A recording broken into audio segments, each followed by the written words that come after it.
أعوذ بالله من الشيطان الرجيم بسم الله الرحمن الرحيم أشهد أن لا إله إلا الله وحده لا شريك له وأشهد أن محمدا عبده ورسوله عليه الصلاة والسلام. Dear beloved brothers and sisters, Assalamu alaikum wa rahmatullahi wa barakatuh. My name is Bilal ibn Jimmy Stroud. I'm coming to you live from the beautiful city of Atlanta, Georgia. It is indeed an honor and a privilege that you have decided to be here with me today. I ask Almighty God Allah to put the words on my mouth, on my tongue, to put the conviction in my heart, the sincerity in my soul, the wisdom in my mind, the sincerity in my intention.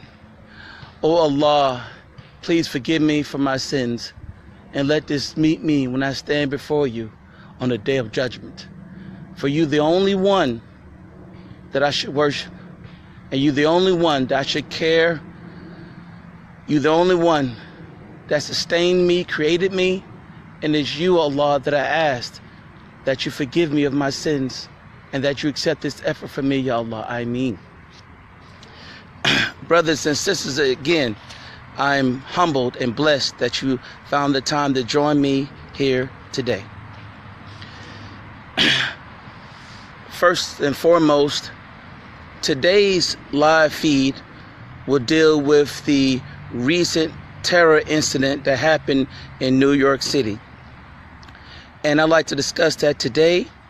We're going to talk about exactly what happened during that terror incident in New York City a few days ago.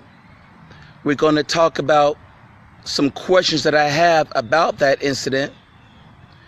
We're going to talk about what we as Muslims can do now in the light of such events, and why it is important that we as Muslims stay upon our deen and not falter, that we stay upon this deen. We ask Allah Ta'ala to keep us strong. Ameen Ya Rabb.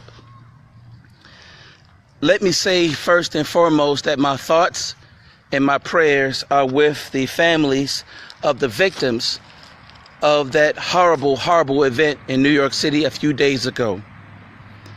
Most of you have already familiar with the case that a Muslim brother, his name is Saifullah Saipov. He's an Uzbek national. He is accused of using a rented Home Depot truck that he rented from in New Jersey. And he's accused of driving the truck down a major walk thoroughfare in New York City in Lower Manhattan. He is accused of killing 8 people that day. This happened on Halloween, October 31st, 2017. He's accused of mowing down 8 people and injuring 13 others. Again, let me first say that my thoughts and my prayers are with the victims themselves and the families of the victims. My thoughts and condolences are with you. My thoughts and prayers are with you. I condemn in the strongest terms any act of terrorism, whether it's done by Muslims, Christians, Jews, Buddhists, atheists, agnostics, it doesn't matter. As a Muslim, I am duty bound by my faith to condemn all and any act of terrorism, no matter who does it, no matter what the religion, no matter what the race, political, or social agenda. I condemn it in the strongest of terms, no matter who is the perpetrator. Saifullah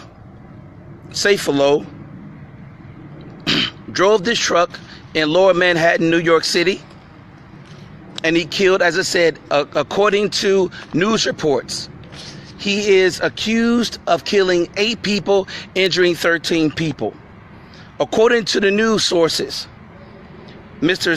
Saipov drove the truck, and the authorities said that he had in his possession in that truck, he had 3 knives, a stun gun, he had a pellet gun, and a paintball gun, and he had literature or letters that indicated his allegiance to the group known as ISIS. According to witnesses, he got out of the truck after the incident and he yelled Allahu Akbar as he exited the vehicle. He was holding in his hand either a paintball gun or a pellet gun, one of the two. After he exited the vehicle, after killing these 8 individuals and injuring 13, he was met by a New York City police officer who engaged him and shot him in the stomach. Mr. Saipov has been charged with providing material support to ISIS and violence, and he's also charged with destruction of motor vehicles. Okay, he's charged with providing material support to ISIS and violence, and he's also charged with destruction of motor vehicles. This happened on October 31st, 2017. And again, let me say this. Again, let me reemphasize. I condemn all acts of terror, all acts in which innocent men, women, and children are murdered, maimed, killed for no unjustified reason. As a Muslim, I must condemn it, where it is done by Muslims, Christians, Jews, atheists, agnostics. It doesn't matter. I condemn it in the strongest of terms. I condemn it, whoever is involved in it, whoever ordered it, and whatever group that espouses that, I condemn them. As a Muslim, I condemn them. With that being said, I have some questions about this case, brothers and sisters. Let's look at it. Question number 1. Why did Mr. Saipov have a pellet gun and a paintball gun in this truck? Why did he have that? He went there with the purpose of killing all these people, maiming them, and he had a paintball gun and a pellet gun. That doesn't make any sense. What are you going to do? Paint people to death? I don't understand that. That's very weird. Question number 2. Why is it that he had papers in the truck detailing supposedly his allegiance to the group known as ISIS? And according to the news reports, the paperwork that were left inside the truck contained wording that was something to the aspect of La ilaha illallah Muhammadan Rasulullah, or there's no God but Allah, and Muhammad is the messenger of Allah. This will endure. Something along those lines. This will endure. Now, the authorities say that when you see this caption, there's no God but Allah, and Muhammad is the messenger of Allah, this will endure. They say that this is a hallmark of the group known as ISIS, and that this is something that they write. This is something that they leave on their paperwork or their websites or what have you. So they said that this is an indication that he supported the group known as ISIS. Also, they said that witnesses are saying that when he exited the vehicle, he shouted out Allahu Akbar. Now, if you look at the videos, brothers and sisters, when Mr. Saipov exited the vehicle, he looked confused. He looked like he didn't know where he was. And he had, like I say, either a pellet gun or a paint gun. And he screamed out Allahu Akbar. That sounds very strange to me. If you want to do more damage, why would you have a pellet gun or a paint gun and you said Allahu Akbar? That sounds very strange to me. That sounds very strange to me, indeed.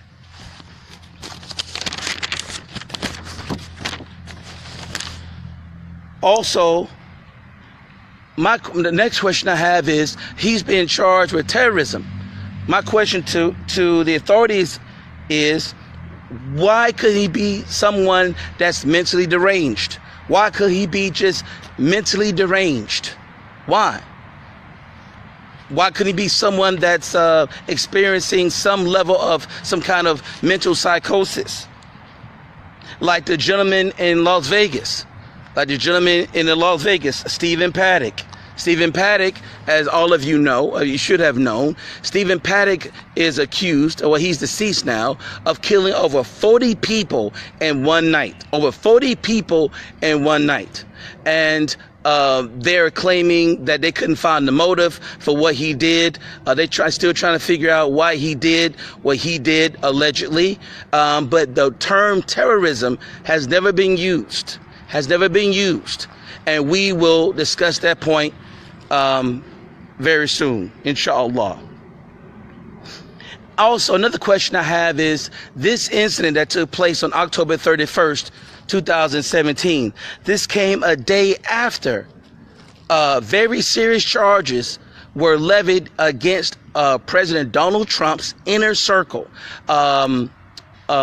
His campaign chairman, Manafort, and his aide were both indicted on federal charges of collusion with the Russian government, which is illegal here in America. Is illegal, and they're being charged with collusion and other things, and acting as a foreign agent or what have you. So these are very serious charges that have been levied against someone very close to President Trump. And President Trump and his administration has been dogged by very serious allegations for the past few months or so. So the day, October 30th, 2017, someone very close to him was charged. He was indicted in U.S. federal court for collusion and acting illegally as a foreign agent. Him and his aide.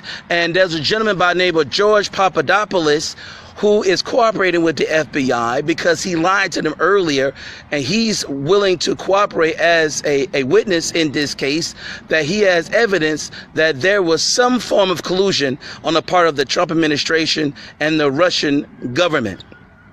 So the next day, October 31st, what happens? This terror incident happened in New York City involving Saifullah Saipov. I'm going to, excuse me if I'm mispronouncing his name correctly. He's from the country of Uzbekistan. So, his name is derived from Saifullah. So we'll just call him Mr. Saipov. Mr. Saipov, mashallah.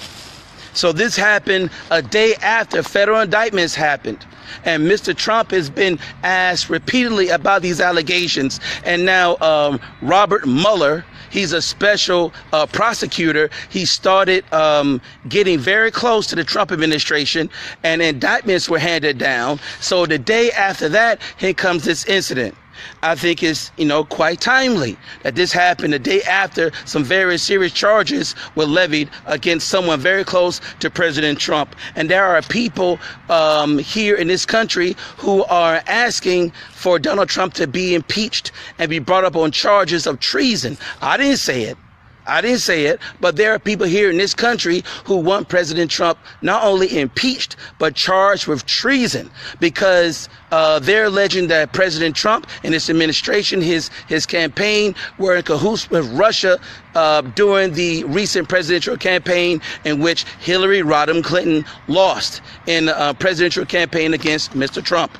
So Mr. Trump is facing some serious allegations, him and everyone around him. And so the day after the indictment was handed down, this incident happened in New York City. Not only did it happen in New York City, but it happened in like a block or two from the World Trade Center, the site of the infamous 9/11 event. So what better way to draw attention from you than to have an incident that is very close to an area that is very sacred to a lot of Americans, the site where thousands upon thousands of people were murdered in a single day. So this incident happened just blocks from the World Trade Center. I think the timing is very suspicious. Also, Mr. Trump is saying that he wants to end immigration from certain Muslim countries.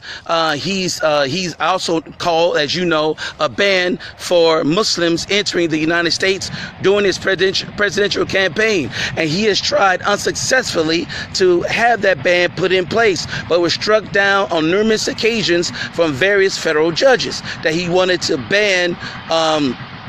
He wanted to ban Muslims coming into this country from countries like Yemen, I think Pakistan and Somalia and other places, because I guess he feels that the Muslims in general are a threat to the United States, and he wanted to ban Muslims from these particular countries, okay, because he says they present a threat to American security. My response to Mr. Trump is, okay, no problem. If you want to do that, Mr. Trump, you have the right to do so, sir. But while you're at it, please ban white Christian males. Please ban white Christian males from entering this country, and ban white Christian males from entering planes, trains, schools. Please ban white Christian males, Mr. Trump, because they pose they pose just as much threat as so-called Islamic groups in America. They do. Let me read to you a statement, Mr. Trump. Let me read a statement to you. Now, you can find this next statement in the Independent newspaper, which is a newspaper based out of the UK.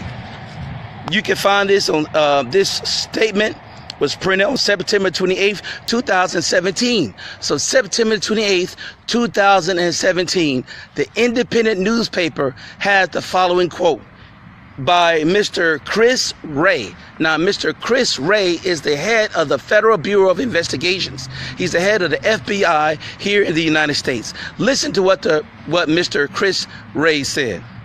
He said, and I quote, "The threat of white supremacist violence in the United States is at least as dangerous as that posed by Islamic groups such as ISIS."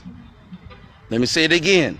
The threat of white supremacist violence in the United States is at least as dangerous as that posed by Islamic groups such as ISIS. This is from Mr. Chris Wray, the head of the FBI, just over a month ago. Over a month ago, he said that the threat from white nationalists and neo-Nazi groups were just as much a threat to America as the groups known as ISIS or these other so-called Islamic groups. This is just over a month ago. Just over a month ago. Now, brothers and sisters, let me ask you a question. What is the definition of terrorism? What's the definition of terrorism? The federal government defines terrorism as the unlawful use of force and violence against persons or property to intimidate or coerce a government, the civilian population, or any segment thereof in furtherance of a political or social objective. Let me say that again. The federal government defines terrorism as the unlawful use of force and violence against persons or property to intimidate or coerce a government, the civilian population, or any segment thereof in furtherance of a political or social objective. That is the definition of terrorism. Let's look at it. It seems like every time a person of color, a Muslim, or someone outside of this country performs a violent act, they say that is terrorism. But yet they have yet to call any white males, Christian white males, a terrorist. They have yet to do that. Why? Because that would mean that the U.S. government, who is guilty of numerous acts of terrorism throughout America's inception, whether it be the annihilation of the Native American people, whether it be the wholesale slaughter and murder of my people, the descendants of African slaves here in America, whether it be the stealing of land like Puerto Rico, stealing of land from Mexico, California, Texas, Arizona, New Mexico, parts of Colorado. That is Mexican territory. But America was involved in a scheme and they stole that land from the Mexicans. How many other evils that America has been involved in? If they were in the business of calling white Christian males terrorists, that would indict them. You don't believe me? Let's look at it. Stephen Paddock, as I said before, the Las Vegas shooter, he was not charged with terrorism. They have yet to call him a terrorist. I've heard people say this was an act of domestic terrorism, but they've never called him a terrorist, and they never said that this was an act of terrorism. They said that he was a man deranged. The man deranged.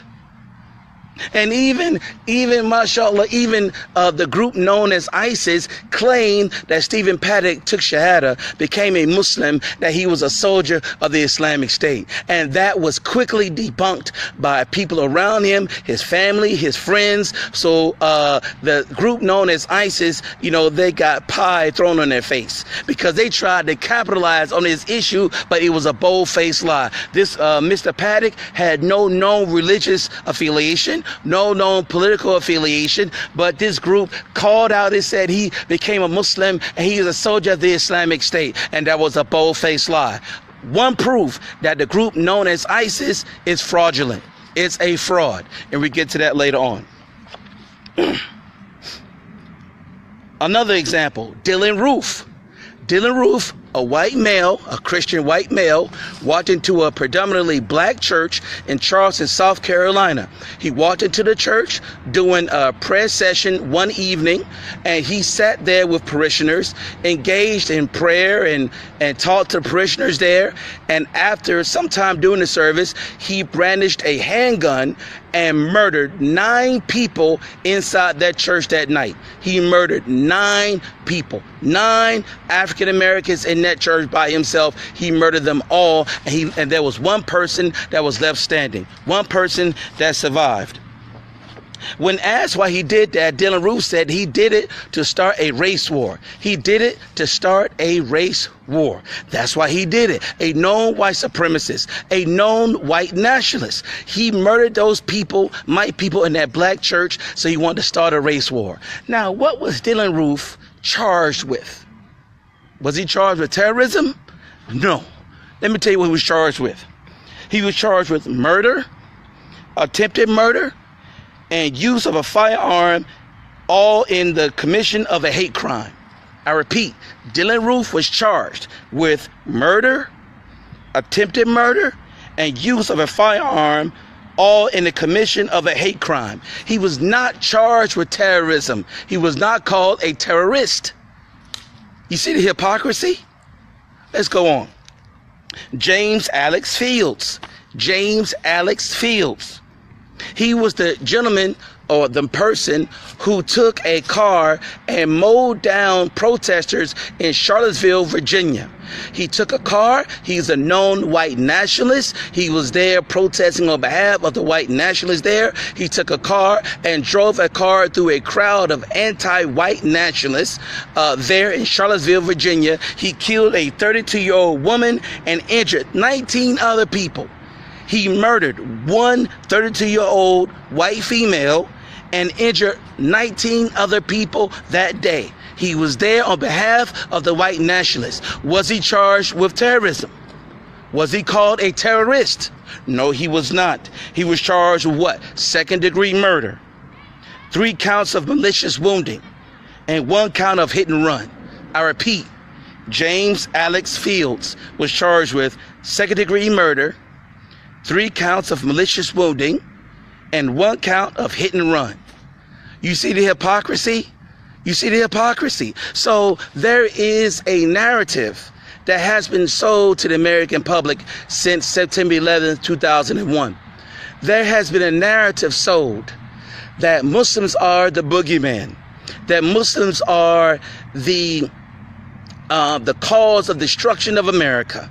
And so there are individuals who are looking to portray Muslims as radical, evil, murderers, and that Islam is a religion of death and destruction. Brothers and sisters, let me explain something to you.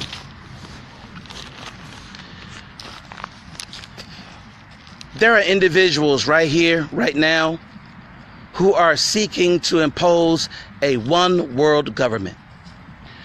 These individuals are made up of international bankers, corporate elites, and other people who want to control the world's governments.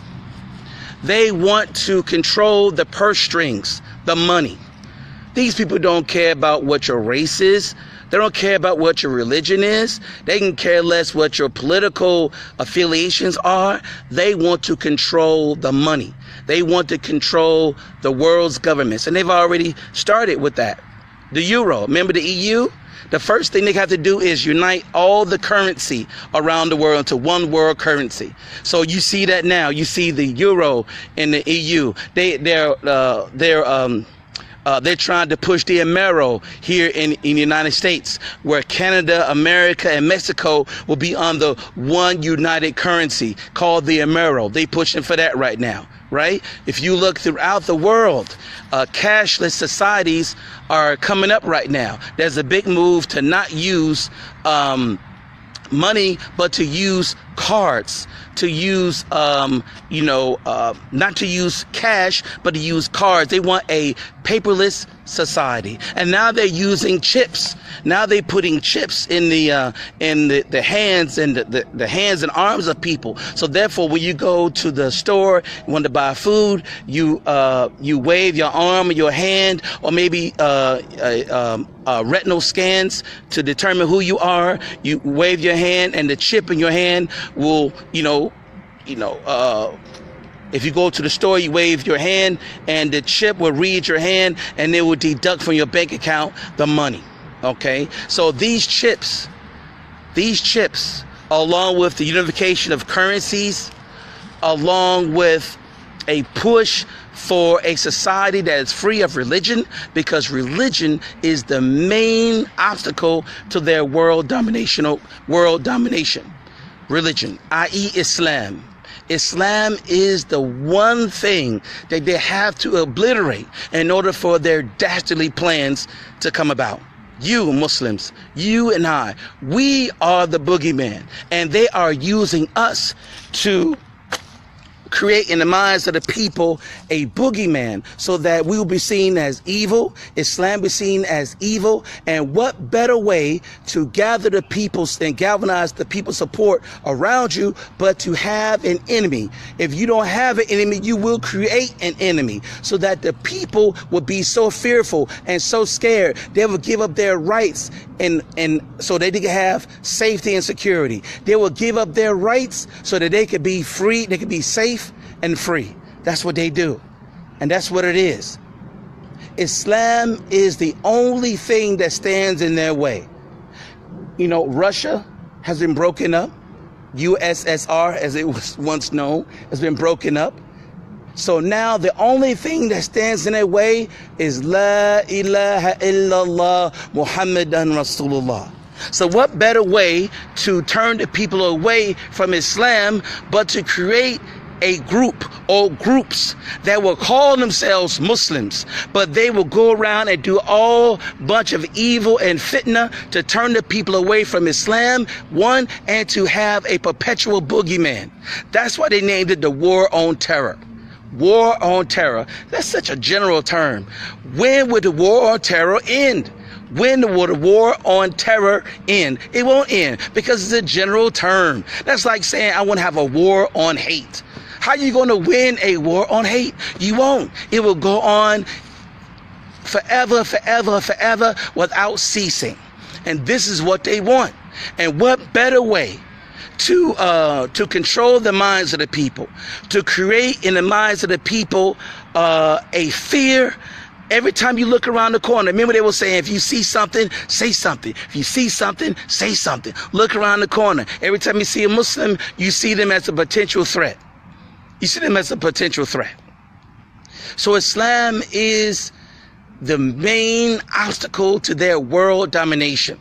They must demonize Islam in the minds of the people. Just like Allah says in the Quran. Remember, Musa alayhi salam was with his brother Harun, and he was called to call the people of Bani Israel out of Egypt. And so he confronted Fir'aun. May Allah curse him. And he confronted Fir'aun. And how did Fir'aun keep the people under his control? He had magicians. He had people that he used that will scare the people and use all types of spells and deception and magic to make the people afraid and fearful of Pharaoh. So right now we have modern day magicians.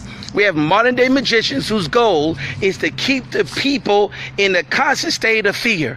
And the best victim of this are the Muslims. The best victim is the Muslims. If we can convince the people that the Muslims are evil and they're out for terrorism and that Islam is a bad way of life, then we can use them whenever we need them. So whenever an event needs to happen by which they want to control the people, they will manufacture an event like 9/11. All of you know, I'm not saying this. I'm not the only one saying this. We have non-Muslims who say that 9/11 was an inside job and that the Muslims were not involved in that, because there are a lot of inconsistencies with the story that they're giving us. There's no way a plane hit the Pentagon. There's no way a plane hit the Pentagon. Absolutely no way. No plane hit the Pentagon, number one. Number two, there's no way those buildings could have come down produced by the heat from that fireball when the jet went into the building and an explosion happened. The heat from that explosion could never have degraded those metal beams so much so that it becomes degraded that the building falls down. That was a controlled demolition. That was a controlled demolition. Matter of fact, one of the buildings was brought down. It was never even damaged. I think it was Building 9. Building 9 was brought down and there was no damage. The plane never hit that building. There was no destruction to that building, but the building came down in free fall style. It was a controlled demolition. And there are people, witnesses on the day of 9/11, who said that they heard a lot of explosions, like boom, boom, boom, boom, boom, boom, boom, boom, boom, boom, boom. Right, because the explosions came down one by one down the stories. Boom, boom, boom, boom, boom, boom, boom. Because when you want to destroy a building, when you want to implode it, you have to put explosives throughout the building. And when you let one off, another one go off, another one go off. And so much so that the building comes down in the pancake form. Do you understand what I'm saying?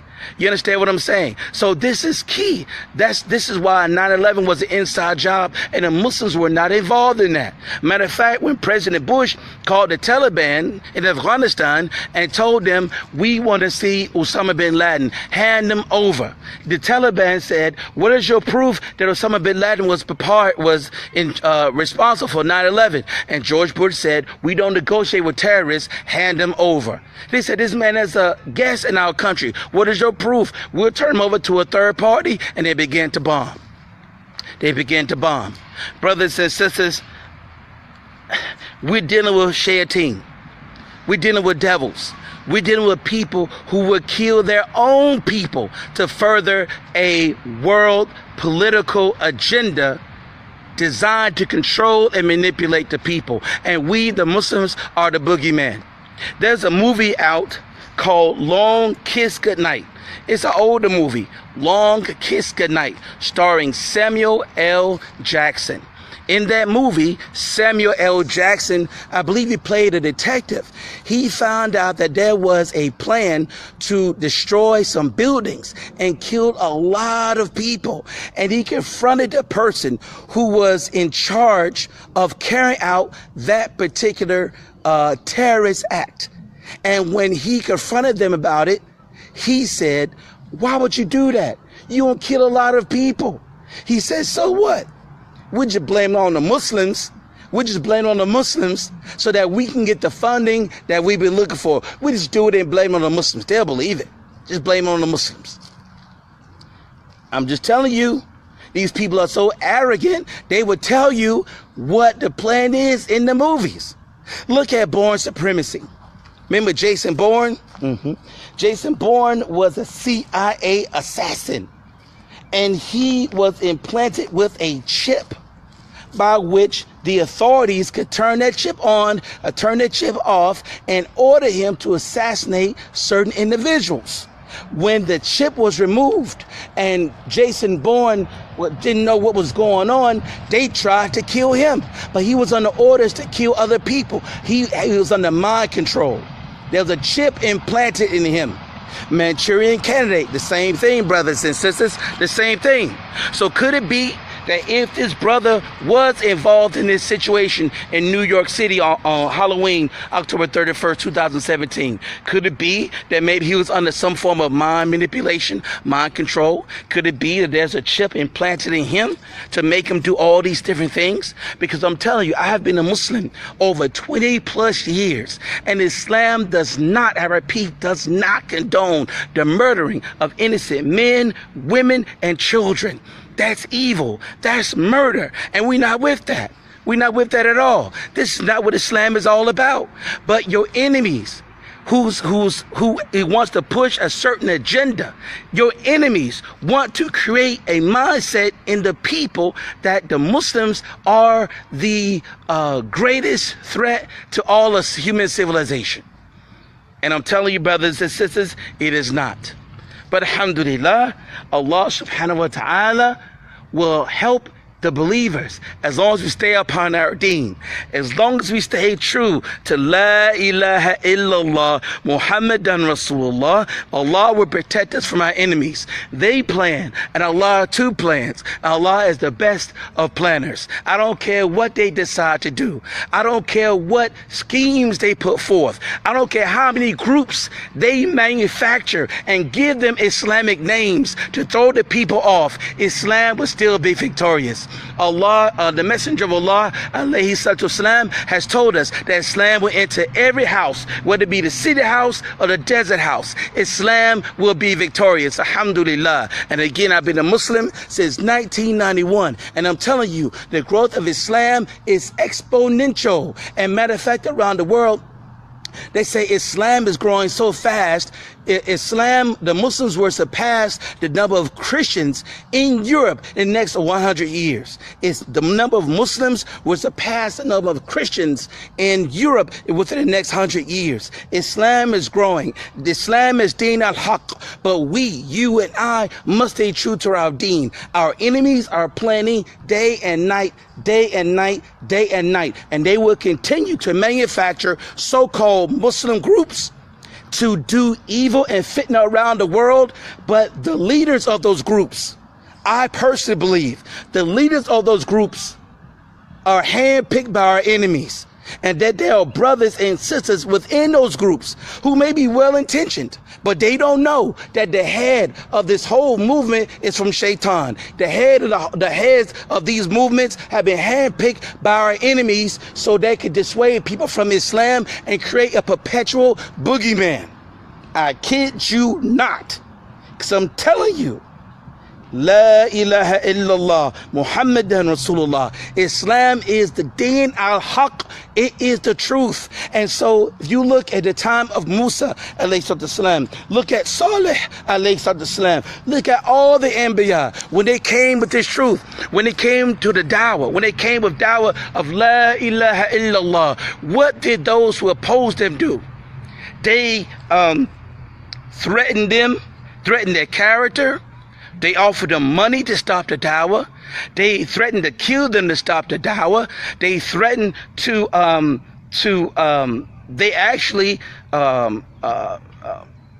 they actually besmirched their name, their character in front of the people to dissuade them away.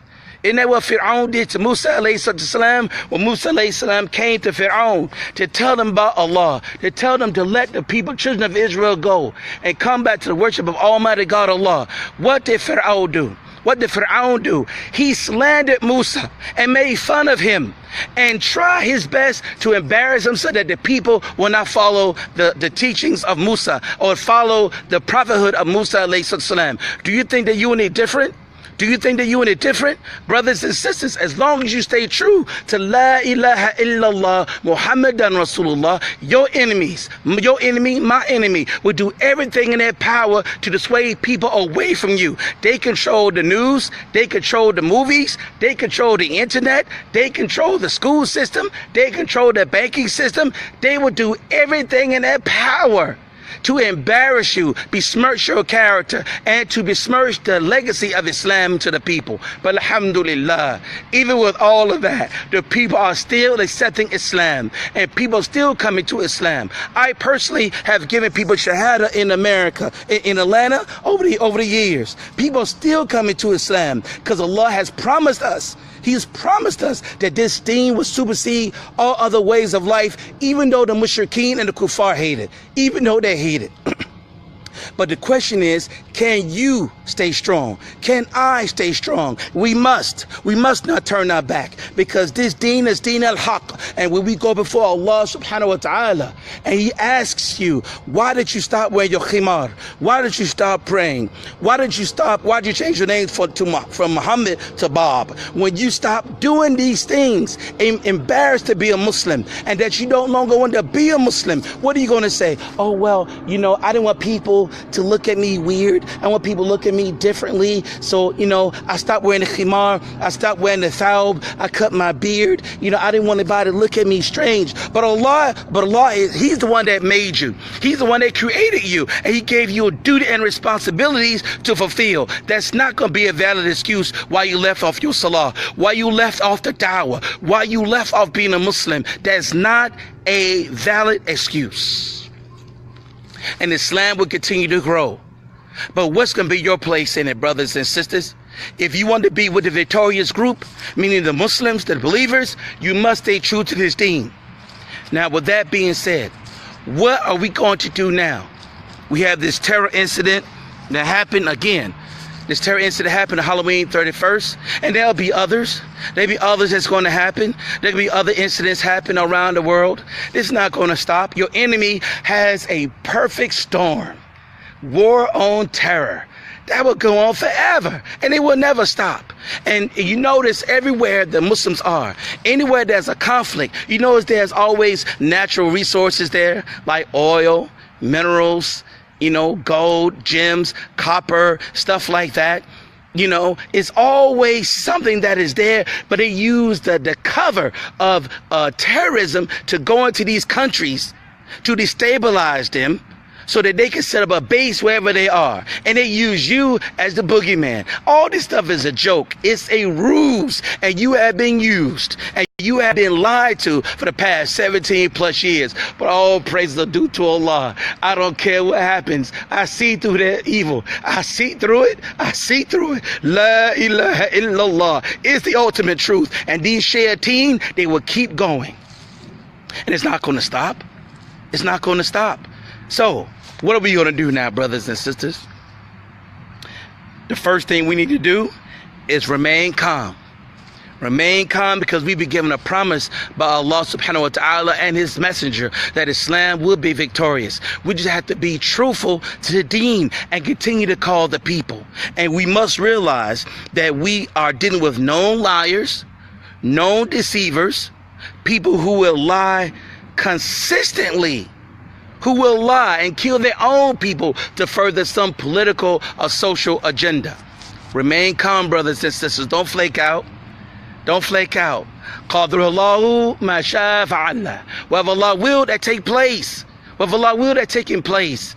And as Muslims, we should always be at peace, because Allah subhanahu wa ta'ala is in control of all things. Remain calm. Don't let them flake you. Don't let them shake you. Don't let them get your heart so messed up that you don't want to be a Muslim anymore. This deen will remain the truth. Whether 2 people are murdered by evil people or 50 people, it doesn't matter. Islam will still be the truth regardless of the situation. So stay upon your deen. The second thing we need to do, brothers and sisters, is keep an open mind. and verify all information before you pass on about this incident or any other future incidents. Okay, keep an open mind. Verify all information before you pass on information about this incident or future incidents. Okay, Allah Ta'ala tells us in the Quran, in Surah Al-Hujurat, verse 6, the interpretation of the meaning is, if comes to you a wicked person with information, investigate it.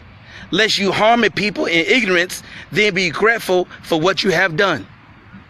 If comes to you a wicked person with information, investigate it. Lest you harm a people in ignorance, then be regretful for what you have done. Brothers and sisters, please verify these things. Read different news sources. Verify the information. Don't just take it for face value. Don't accept what they're giving you, brothers and sisters. These people have an agenda and you are the boogeyman. So please verify the information before you pass it along. What's the next thing that we need to do, brothers and sisters? What's the next thing we need to do in response to this incident or other incidents that are sure to come? Number 3, oh my goodness. We must have an independent investigative body of Muslims that will investigate incidences such as what happened on Halloween 2017. We must have an independent body of Muslims made up of attorneys, ballistic experts, former police detectives, former military personnel who can investigate these incidents with a fresh eye, with an objective eye. So I'm calling on CARE, ICNA, ISNA, and all these Muslim groups in America to pool your resources together, and let's have an independent investigative body made up of Muslim men and women who will investigate all these situations with a fresh eye so that we can look into it ourselves, because we will not take what they say as gospel truth, and we will not take what they say as, you know, as it is what it is, because we know we're dealing with devils, we're dealing with shayateen, and people who are known to lie incessantly. They do.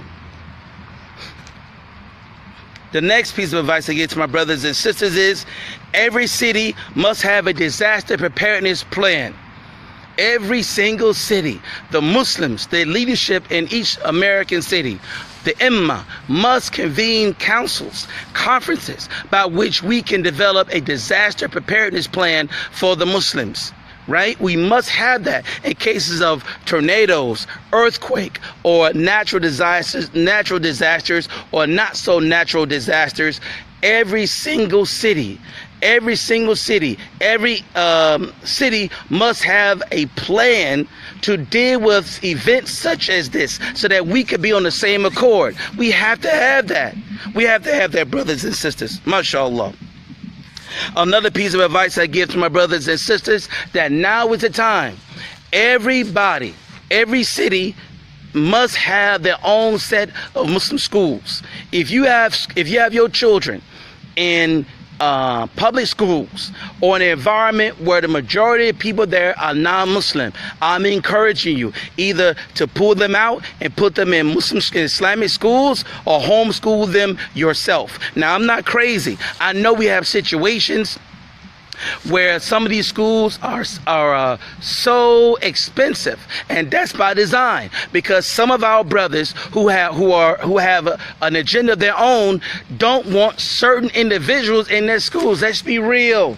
Let's be real. These schools are geared towards certain Muslims of a certain economic status, and they don't want some other Muslims there. I'm being honest with you. And you know what I'm saying is the truth. And they make it so expensive that the average Muslim can't even afford it. So they're forced to put little Latifah, little Muhammad in public schools. They're forced to do that. Brothers and sisters, we must have Muslim schools, colleges, and or universities. We must do that. We're losing our children, our young Muslim youth, to this dunya. So now you want to send little Latifah to the University of Georgia, and when she leaves your house, she wearing a khimar, alhamdulillah, alhamdulillah, alhamdulillah. But in those 4 years that she's there, she's going to meet a lot of fitna, and we're losing our children. We must have our own schools. We need more schools than we need more masjids. I'm being honest with you. We need more schools and less masjids. Again, more schools, less masjids. Or you can have the school inside the masjid. I don't care. But do what you have to do. And a lot of our brothers and sisters are so caught up in having a legacy of building some grandiose masjid, it doesn't even contain the school. Because you want to send your schools, you want to send your children to the kuffar, thinking that the kuffar have a better educational system than what you have. And that's why we're losing our children on Instagram, Facebook, and Snapchat now. Look at what happened. Look at what's going on. I can go on and on, but we won't. Let's keep it moving.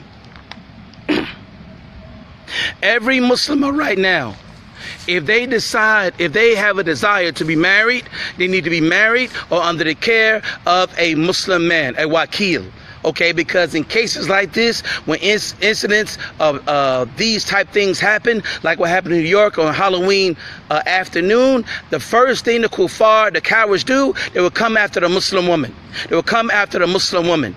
Every single Muslim woman, if she desires to be married, she should be married, whether in a monogamous marriage or in a polygynous marriage. But she needs to be under the care of a Muslim man. If she doesn't want to be married, that's fine. She doesn't want to be married, but she should be under the care of a Muslim man. Either her father, her brother, her uncle, or the imam should act as her wakil to protect her, because these cowards are going out here like they did our sister. What was that?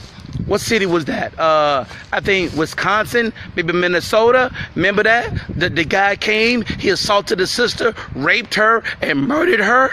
Remember that? Yes, the Muslim woman must be protected, and she either needs to be protected within the confines of marriage, or that she should be under the care of a wakil, a Muslim man who will see to her safety, her well-being. She can no longer be out there by herself because she's going to be attacked. You don't like it? Mashallah, it is what it is. Another thing that we can do, brothers and sisters, is that we must have our own communities. We must live around one another. The situation in America is going to get more and more dicey. We must have our own communities. We must live around the masjid. We must live together. Here in Atlanta, and I'm sure in other cities, they have whole areas, nothing but Jews. Whole areas, nothing but Koreans. Whole areas, nothing but Mexicans. Whole areas, nothing but Vietnamese. Where's your area? Where's your area? We must live around one another, i.e. the masjid. We must have our own communities, our own neighborhoods. We must have our own areas where we do business. We have to do that. We must have that. We must have that. We must have that. Because as time goes on, as you would continue to be ostracized and demonized, they're not going to hire you. You got to have your own business, your own income, your own enterprise.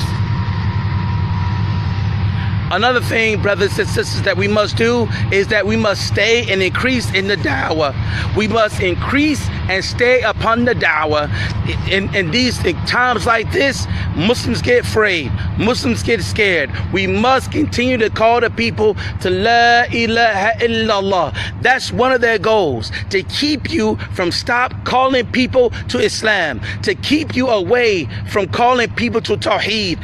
This is the saving grace for all of humanity. You must not give up. Continue to call the people to La ilaha illallah. Don't let these incidences scare you, brothers and sisters. They will continue. There'll be more. You can best believe it. But this da'wah is truth, and it must continue to flourish. You must continue to call the people. And when the people see you, see me, calling the people the truth, you're able to interact with them and teach them what Islam really is, so that when they see cases like what's going on in the news, they know this is a fake. They know this is a setup. They'll know this is a fraud. They know this is something put together by our enemies to disenfranchise the Muslims. When we have to interact with the people, don't shy away from them. Go to them and proclaim Islam boldly with truth. You must do that, inshallah ta'ala. As a Muslim, you are duty bound to tell the people about this deen.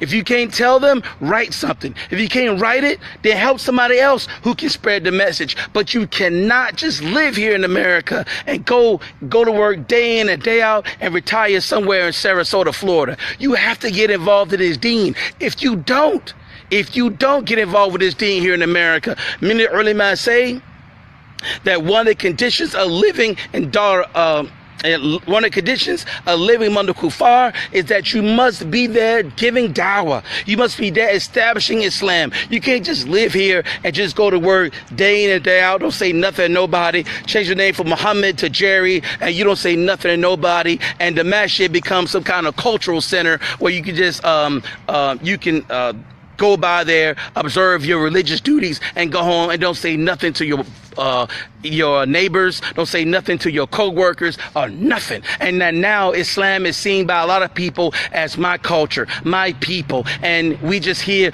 doing what we do. And you give a damn about what happens around the masjid in your neighborhood. It's all about you and your people, and you don't go out and say nothing to nobody. You think you see all this evil that happens in America? You think Allah don't see this? You think you're not held accountable for this? You think you see all this evil and you don't say nothing? So when the wrath of Allah subhanahu wa ta'ala comes down, it's going to hit you first. It's going to hit us first because we have the truth, but you don't say nothing. And you let the people continue to do what they do. You think Allah don't see this?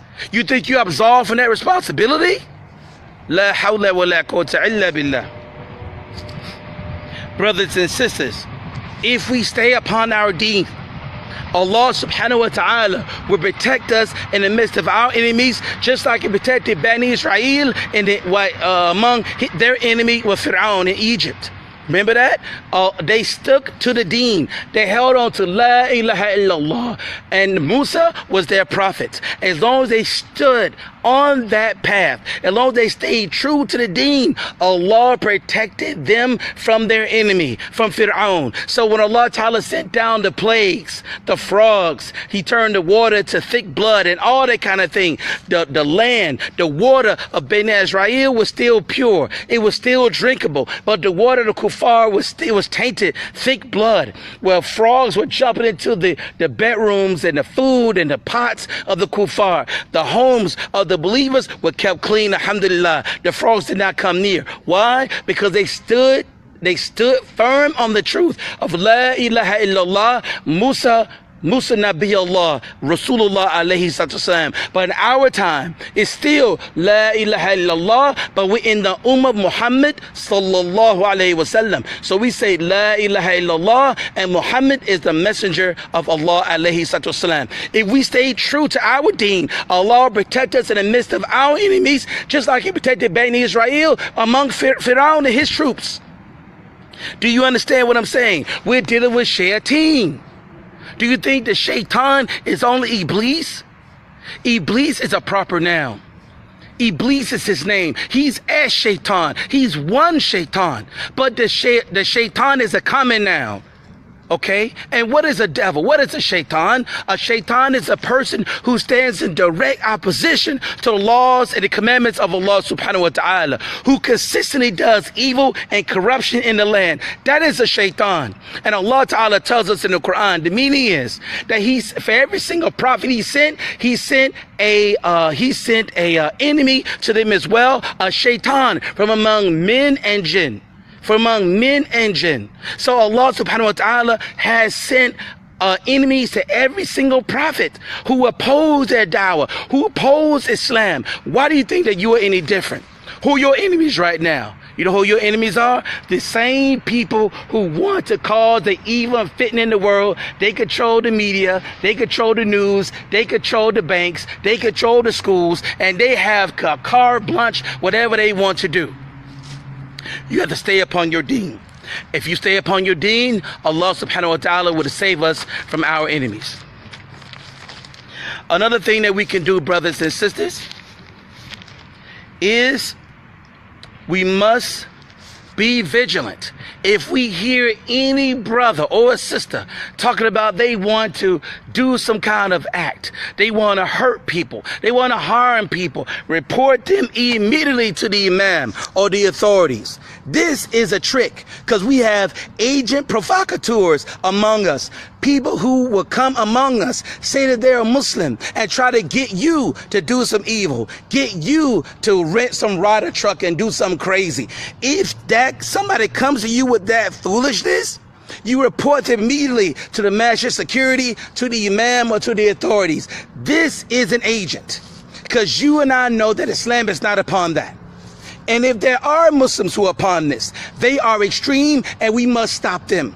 We are duty bound to stop the evil. Whether it's done to us or by us, we must stop the evil. We must stop the evil. As Muslims, we must enjoin the good and forbid the wrong. And if I know of a Muslim who is involved in any act of terrorism, I'm going to stop them. Ya Allah, I'm going to stop them. And I'm going to do what I can to stop them. Use any means at my disposal to stop them. You as a Muslim must do that. You can no longer be silent. You can no longer sit there. These are shayateen. These are agents. If they're not agents, they are Muslims who don't understand this deen, and you must stop them.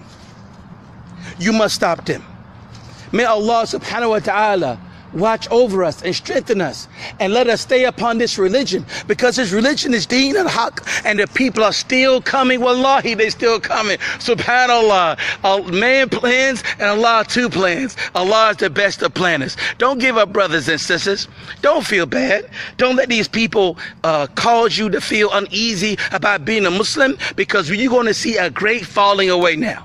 You're going to see a great falling away. There are going to be other incidents to come. And you're going to see people who are going to, kowtow and feel bad and no longer want to be a Muslim anymore. They're going to remove their khimar. They're going to move their beards and all kind of stuff. MashaAllah. Don't look down on them. Call them to truth. And be patient and stay with them and encourage them to come back to the deen. Encourage them to hold on to the deen. Do not look down upon them. Do not make them feel bad. They're afraid right now. Their iman is not as strong as yours. Make dua for them. Encourage them. Stay with them. But don't look down upon them. You're not supposed to look down on your brother and sister. Help them, encourage them, but you will see a falling away. You will see a falling away. We must stay true upon this deen. And don't let the kuffar, the mushrikeen, and the modern day magicians among the modern Fir'aun, don't let them dissuade you. Stay upon the truth. This is nothing new. All the prophets went through the exact same thing. Their characters was besmirched. They were lies told on them and everything. You are no different. But now, the only difference now is that there's no other prophets to come. It's us now. We have the dawah, we have the truth, we have the deen, and we have to stay upon the deen. No other prophet is coming. That's it. So now we have to stay true to what we believe. Do we say La ilaha illallah Muhammadan Rasulullah or not? Do we really believe that or not? Because I'm telling you, the time for true leadership has come. It's time now for bold leadership to challenge these people for the evil that they do. Challenge them for their hypocrisy. Challenge them for the evil that they do. We must stand up bold and firm against these evil people. Every masjid must stay firm upon the truth and have a security team. Every masjid must have a security team. Every Muslim school, every masjid, every Islamic organization must invest in security. Security by who? Off-duty cops?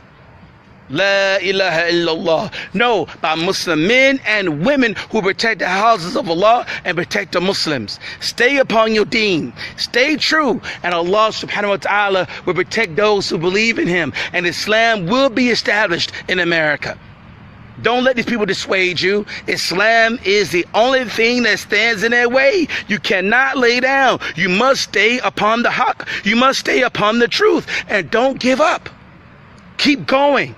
Don't give up. May Allah Ta'ala bless us. May Allah Ta'ala forgive us, inshallah Ta'ala. And in my conclusion, brothers and sisters, let me look at my note here. MashaAllah. In my conclusion, you must know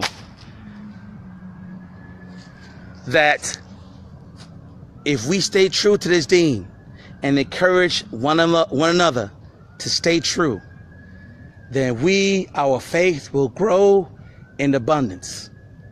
In my conclusion, let me tell you something, give you a scenario. Let's say that you want to barbecue. You want to cook some halal hamburgers and hot dogs, right? So you go get the grill. You put the charcoal briquettes in the grill. You get the lighter fluid, right? And light it. You spray lighter fluid on it. Then you get a match or some sort of ignition source, and you light the grill. MashaAllah. As long as all the charcoal briquettes stay in the grill, the fire will be nice and hot. It'll be a raging fire. MashaAllah. But if one of those charcoal briquettes falls away and falls out the grill, what happens? That briquette will get cooler and cooler and cooler, and it will turn to ash, and it will blow away by the wind. The Muslims are the charcoal briquettes. The grill is Islam. The lighter fluid is La ilaha illallah, and the ignition source is your iman. Your ignition source is the iman. So the grill represents Islam. The charcoal briquettes in the grill represents the Muslims. The lighter fluid is La ilaha illallah Muhammadan Rasulullah. The ignition source is your iman. As long as you stay in the grill, your iman will grow. Islam will grow. You understand what I'm saying? But when one of you decides to get out of the grill and becomes cool and cold and turn to ash and blow away. How's it going to blow away? That symbolizes the shaitan taking you away. Because when you don't remember Allah subhanahu wa ta'ala, Allah ta'ala will appoint a qareen, a little shaitan that will be with you, encourage you to do evil. And this is what happens. When you get out of the grill, the shaitan will come, and when you don't remember Allah Ta'ala, you're susceptible to all types of evil and fitna. Stay in the grill, brothers and sisters. Stay in the grill. Don't come out this grill. This grill is Deen al-Haq. You must stay in it, inshallah Ta'ala. Oh Allah, please forgive us for our sins. Watch over us, ya Allah. Let us realize who our enemies are, and let's see them clearly. Let the world see clearly that the Muslims are not involved in these things. And if the Muslims are involved in these acts, ya Allah, and oh Allah, bless us to stop them. Bless us to stop them, ya Allah, and turn their hearts away from the whispering of the shaitan, ya Allah. But if they're not involved, if this is a ploy, if this is a trick, oh Allah, let us see the enemies clearly, and let us see clearly who and what they're doing, and let the people see what they're doing, ya Allah. Oh Allah, please forgive us. Watch over us, ya Allah. Always give us the ability to send salams upon your last and noble messenger Muhammad sallallahu alaihi wasallam, upon him and his family members and all those who follow his way until the day of judgment. Oh Allah, please forgive us. Watch over us. Protect us, ya Allah. Strengthen us in our iman. Let us stay in the grill of Islam, ya Allah. Oh Allah, please forgive us. Watch over us. Let it be strong Muslims in America and around the world, ya Allah. And let us enjoin the good and forbid the evil. Even if we involve in evil, Allah, let us stand up against it, ya Allah. Walhamdulillahi Rabbil Alameen. Oh Allah, make me a better Muslim. Make me a better husband. Make me a better father. Make me a better student. Let me stand for you, Allah, and no one and nothing else, ya Allah. Oh Allah, expose the tricks of the shaitan. Expose the tricks of these devils, ya Allah. Expose them for what they're doing. And oh Allah, guide more people to La ilaha illallah Muhammadan Rasulullah, ya Allah. Oh Allah, forgive us. Watch over us, ya Allah. Walhamdulillahi Rabbil Alameen. Brothers and sisters, that is it. That's all I have to say. May Allah Ta'ala forgive us. May Allah watch over us. And as time goes on, there will be more incidents. Do not be dissuaded. Do not feel sad. Do not feel that Islam is bad. You need to rethink it. No, Islam is Deen al-Haq, and it will continue to be the religion of truth. But you must stay on it. Just like Musa, Isa, and all the different Anbiya, all the different prophets, they face the same upheaval from the enemies in their time. During the time of Ibrahim, it was Nimrod, right? Time of Musa alayhi salam, it was Fir'aun, right? During the time of the Prophet sallallahu alaihi wasallam, it was Abu Jahl. Every single prophet was given an arch nemesis, as an enemy that will do things against them, besmirch their character and everything. So who is our enemy today?